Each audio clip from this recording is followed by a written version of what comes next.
तो गंदम के आटे का इस्तेमाल करते हुए आज मैं क्रिस्पी क्रंची स्नैक्स बनाने जा रही हूँ जो कि इंस्टेंट बनेंगे और इस एक स्नैक में आपको समोसा कचौड़ी का टेस्ट मिलेगा। तो रेसिपी को एंड तक देखें। बिस्मिल्लाहिर्रहमानिर्रहीम। अस्सलाम वालेकुम। खुश रहें, आबाद रहें, जहाँ भी रहें हैप्पी रहें और हेल्दी रहें। तो मैं हूँ फ़ाइज़ा और वेलकम करती हूँ आपको चटपटे पकवान में।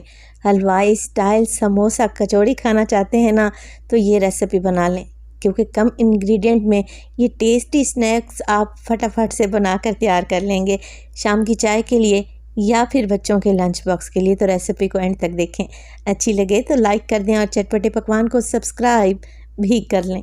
तो चलें फिर ये टेस्टी स्नैक्स बनाना स्टार्ट करते हैं। तो इंस्टेंट मज़ेदार समोसा कचौड़ी बनाने के लिए सबसे पहले तो ले लिया है मैंने 1 कप के बराबर गंदम का आटा। जी हाँ, ये लाल आटा है जिससे आप रोज़ाना रोटियां बनाकर तैयार करते हैं। अच्छा, 1 कप गंदम के आटे के साथ ही मैं इस्तेमाल करूँगी 1 कप मैदा। आप चाहें तो सिर्फ़ और सिर्फ गंदम के आटे से भी ये रेसिपी बना सकते हैं। डालेंगे इसमें नमक तकरीबन हाफ़ टी स्पून के करीब। इसके अलावा डालूँगी इसमें साबित सफ़ेद ज़ीरा हाफ़ टी स्पून। समोसा कचौरी को क्रंची बनाने के लिए मैं शामिल करूँगी पिघला हुआ घी। तो तकरीबन 4 टेबलस्पून घी ऐड कर दें। बस जी, आप कुछ भी नहीं करना, हाथों की मदद से अच्छे तरीके से आटे को मसल लेना है। जैसे मेरे हाथों की मूवमेंट आप लोग देख रहे हैं ना, बस इसी तरीके से मसल कर घी को आटे में मिक्स कर लें। अच्छा, ये स्टेप करना बहुत ही ज़रूरी है। आप इस तरीके से घी को आटे में मिक्स करेंगे ना, तो समोसा कचौड़ी बेहद क्रिस्पी बनकर तैयार होगी, एकदम हलवाई स्टाइल। अब आटे की मुट्ठी बांधें। अगर ये बंध रही है तो इसका मतलब है आप राइट डायरेक्शन में जा रहे हैं।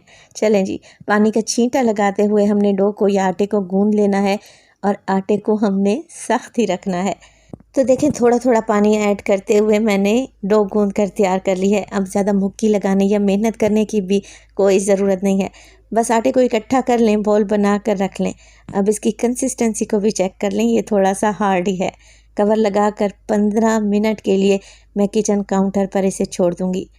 मज़ेदार सी चटपटी आलू की फिलिंग तैयार कर लेते हैं। तो यहाँ पर फ्राइंग पैन में डाला है मैंने 2 से 3 टेबलस्पून के करीब कुकिंग ऑयल। 1 से 2 हरी मिर्च को बारीक काटें और शामिल कर दें। हाफ़ टी स्पून के करीब डालेंगे साबित सफ़ेद ज़ीरा और हाफ़ टी स्पून इसमें शामिल कर दें साबित धनिया। हाफ़ टी स्पून नमक का इस्तेमाल करूँगी और मोटी कुटी हुई लाल मिर्च भी डालूँगी हाफ़ टी स्पून। बस यही मिर्च मसाले डलने थे। फ्लेम को मैंने ऑन कर दिया है। अब मसालों को भूनेंगे बस सिर्फ़ और सिर्फ 1 से 1.5 मिनट के लिए। ज़्यादा भूनेंगे ना तो मसाले जल जाएंगे। बस फ्लेम को ऑफ़ कर दें। आलू मैंने पहले से ही बॉयल करके रखे हुए थे। तो ये तकरीबन 1.5 पाव के करीब आलू हैं जिन्हें बॉयल करके मैंने ठंडा कर लिया और छीलने के बाद देखें हाथों की मदद से मोटा मोटा सा इनको मैश कर रही हूँ। आलू डालने के बाद इसमें डालेंगे लेमन जूस। तो आधा लेमन जूस है। आप इसमें चाट मसाला भी ऐड कर सकते हैं, उबला हुआ चिकन भी डाल सकते हैं, मज़ीद सब्जियां भी ऐड कर सकते हैं। तो आप इसमें डिफरेंट वेरिएशन कर सकते हैं जैसा आपका दिल चाहे। मैं सिंपल सी फिलिंग बनाऊंगी मगर ये बेहद टेस्टी बनकर तैयार होगी। तो बस मसाला भून चुके थे, आलू इसमें डाल लें और अच्छे तरीके से मिक्स कर लें। इस तरीके से स्पैचुला से हल्का हल्का सा प्रेस करते रहें और आलू में मसाले को मिक्स कर लें। आखिर में डालें ढेर सारा हरा धनिया। बेहतरीन चटपटी सी आलू की फिलिंग तैयार है। इसे एक साइड पे रख दें, ये ठंडी हो जाएगी तब इसका इस्तेमाल करेंगे। समोसा कचौड़ी के लिए जो हमने डो बना कर रखी हुई थी उसे रखे हुए 15 मिनट गुजर चुके हैं। ये अच्छे तरीके से सेट हो चुकी है। चलें जी, डो के 2 पोर्शन कर लेंगे। दोनों पेड़े बना कर रख लें। एक पेड़े को आप लोगों ने ढाँप कर रखना है और एक पेड़े को लेके आए काउंटर पर। अब आपको बताऊंगी इंस्टेंट तरीका। एक ही दफ़ा में आप ढेर सारे समोसा कचौड़ी बनाकर तैयार कर सकते हैं। तो एक एक समोसा बेलने की बजाय आप क्या करें, एक बड़ी सी पतली सी लंबी सी रोटी बनाकर तैयार कर लें। यहाँ पर देखिए मैं रोटी बना चुकी हूँ और बग़ैर खुश्क आटा लगाए हुए। आटा लगाने की आपको ज़रूरत ही नहीं पड़ेगी। चलें जी, रोटी तैयार है। अब क्या करेंगे, इसकी कटिंग करेंगे। तो कोई भी राउंड शेप में कुकी कटर ले लें, किसी जार का ढक्कन ले लें और इस तरीके से आप लोगों ने कटिंग कर लेनी है। थोड़े बड़े साइज़ का आप लोगों ने जार का ढक्कन लेना है। तो एक ही वक्त में तकरीबन 5 कचौड़ियाँ यहाँ पर बनकर तैयार होंगी और हमें एक एक रोटी बेलने की भी ज़रूरत नहीं पड़ेगी।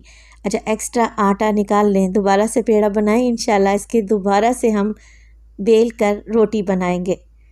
तो यहाँ पर हमारे पास देखें कटिंग आ चुकी है। अब यहाँ पर हमने क्या करना है, हल्का सा मैदा डस्ट कर लेना है, क्योंकि इस रोटी को हमने मज़ीद पतला करना है।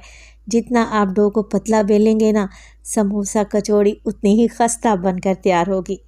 तो हल्का सा मैंने इस रोटी को मज़ीद बढ़ा लिया। अब क्या करेंगे, आलू की जो फिलिंग हमने बना कर रखी हुई थी उसकी एक टिक्की बना लें। जैसे नॉर्मल रूटीन में आलू की टिक्की हम बनाते हैं ना, बस वैसे ही इसे सेंटर में रखें और जो डो है इसे साइडों से कटिंग कर लें। तो 1-1 इंच के वक्फे से आप लोगों ने कटिंग कर लेनी है, पतले पतले से स्ट्रिप्स बना लेने हैं। तो इस तरीके से स्ट्रिप्स बना लेने से क्या होगा, समोसा कचौड़ी बहुत ही खस्ता बनकर तैयार होगी और इसकी ढेर सारी लेयर्स भी बनेंगी। चलें जी, अब ब्रश की मदद से हल्का सा पानी लगा लें ताकि इन्हें चिपकाने में मसला ना हो। अब एक पट्टी उठाएं और सेंटर में लगा दें। एक के ऊपर एक पट्टी उठाते जाएं और इस स्ट्रिप्स को एक कोने से पकड़ें और उसी कोने को चिपका दें। तो इसी तरीके से आप लोगों ने क्या करना है, पूरे आलू को कवर कर लेना है। और इसी पॉइंट पे आप लोगों से एक और बात शेयर करती चलूँ, अगर तो रेसिपी आप लोगों को ज़रा सी भी अच्छी लग रही हो, रेसिपी को लाइक कर दें और चटपटे पकवान को सब्सक्राइब भी कर लें। आप सब लोगों का बेहद शुक्रिया। देखें आलू का मिक्स पूरी तरह से कवर हो चुका है और आप माशाल्लाह से लेयर्स चेक करें।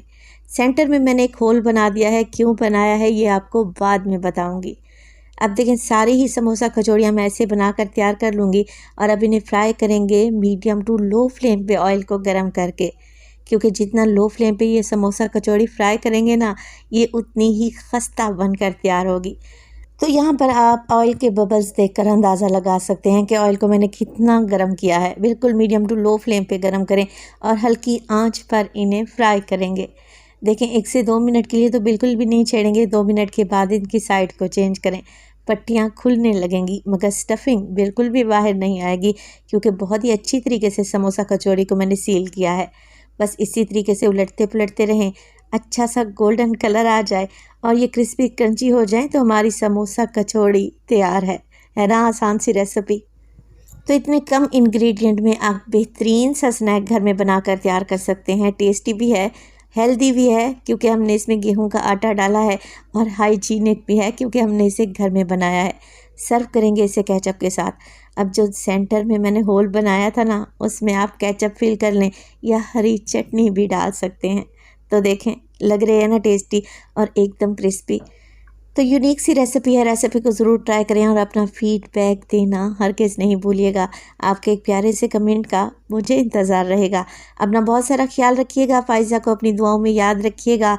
मुझे दीजिए इजाज़त। टिल देन, अल्लाह निगहबान।